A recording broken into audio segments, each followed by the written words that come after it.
Khamenei के खात्मे के लिए इजरायली जेट बम बरसा रहे हैं। उन ठिकानों पर विध्वंसक हमले किए जा रहे हैं। खामेनेई को अंदाजा हो चुका है कि अगर वो सरेंडर नहीं करेंगे तो ईरान और ज्यादा बम बरसाएगा। अमेरिका का भी हाईटेक हथियारों का जो खेप है वो लगातार सिलसिला इजरायल पहुंच रहा है और खुद भी युद्ध में अमेरिका उतर सकता है, क्योंकि खामेनेई को काबू करना अब अमेरिका के लिए साख का विषय बन गया है। उधर खामेनेई ने संभावित खतरे को देखते हुए अपने जो वारिस हैं उनका भी ऐलान किया है, जिसमें 3 सामने आ चुके हैं।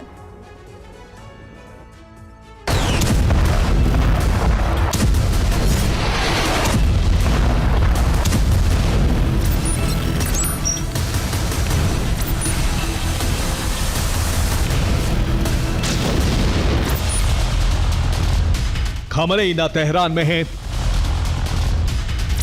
खामेनेई ना कोम में है,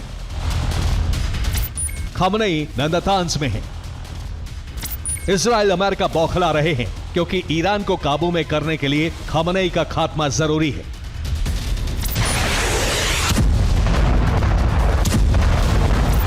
खामेनेई बेशक अंडरग्राउंड हो, हमले के डर से छिपे हो, लेकिन तेवर में कमी नहीं आई है। तेवर आक्रामक और मंसूबे बेहद खौफनाक हैं। पहला मंसूबा है इजराइल की संपूर्ण तबाही, दूसरा मंसूबा अरब में अमेरिकी सैन्य ठिकानों को तबाह करना, जबकि तीसरा मंसूबा है ईरान को मध्य पूर्व की सबसे बड़ी ताकत बनाना।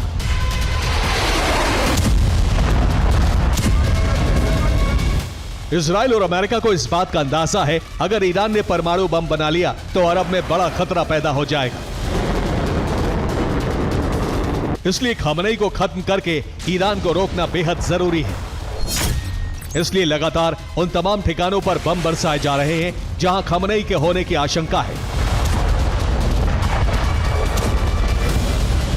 दूसरी तरफ खामेनेई ने ऐलान कर दिया है कि उन्होंने अपने वारिस चुन लिए हैं, जिससे ईरान को परमाणु संपन्न देश बनाने के मिशन में रुकावट न आ सके।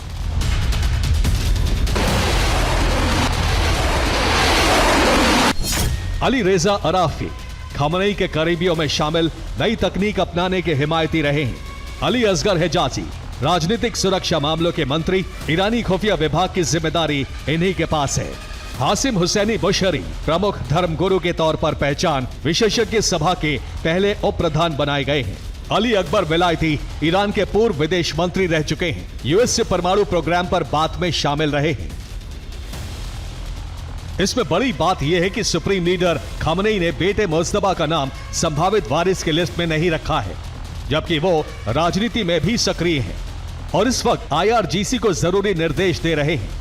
यहां तक कि बेंजामिन नेतन्याहू के होम टाउन पर हमले का आदेश मुज्तबा ने ही दिया था।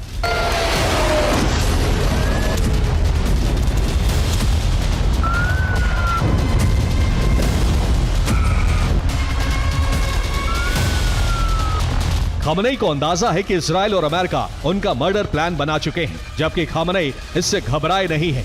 उन्होंने सरेंडर का ऑफर भी ठुकरा दिया। वो चाहते हैं अगर उनकी हत्या होती है तो उन्हें एक शहीद के तौर पर याद रखा जाए,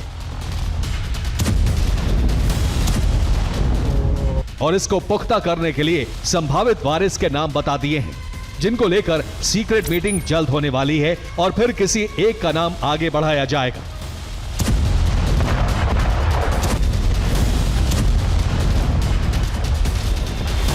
जबकि जब तक खामेनेई हैं, तब तक अमेरिका और इजराइल की नींद उड़ी रहेगी। हो सकता है कि ईरान अभी तक का सबसे बड़ा हमला करके पूरी बाजी पलट दे। Bureau report, TV9 Bharatvarsh.